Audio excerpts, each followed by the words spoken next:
এইটোতো তোমাক ক'লোঁ ইয়াৰ পৰা তোমাৰ 5 ইয়াৰ পৰা 3 এনেকৈ আহি অকণমান কাৰ্ভ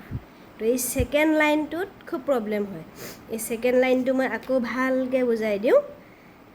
এই আৰ্ম হোলৰ লাইনটোৰ পৰা 2 ইঞ্চি তললৈ আহিবা 2 ইঞ্চি তললৈ আহি এইফালে 1 ইঞ্চ গুচি যাবা 2 ইঞ্চ আহিলা এইফালে 1 ইঞ্চ গুচি যাবা তাৰপৰা এইফালে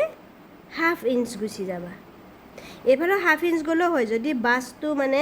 ব্ৰেষ্ট যদি বেছি ডাঙৰ নহয় তেতিয়া তোমাৰ এইফালেও হাফ ইঞ্চ গ'লেও হয় কিন্তু এতিয়া তোমাৰ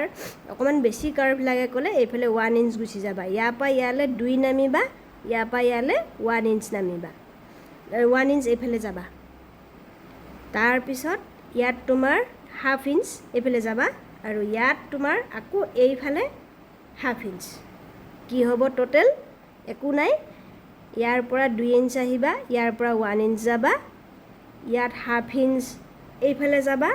আকৌ ইয়াত হাফ ইঞ্চ এইফালে আহিবা মানে ইয়াত প্ৰথমতে এইফালে যাব লাগে আকৌ এইফালে যাব লাগে আকৌ এইফালে আহিব লাগে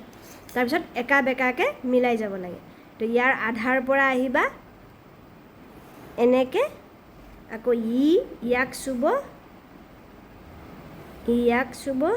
আকৌ ইয়াক চুব এইটো আমাক দুইটা লাইনে দৰকাৰ হ'ব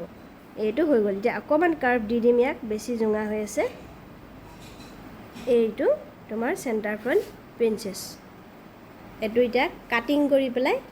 দেখুৱাম মই মানে আকৌ এটা বনাই পেলাই দেখুৱালোঁ এতিয়া কাটিং কৰিম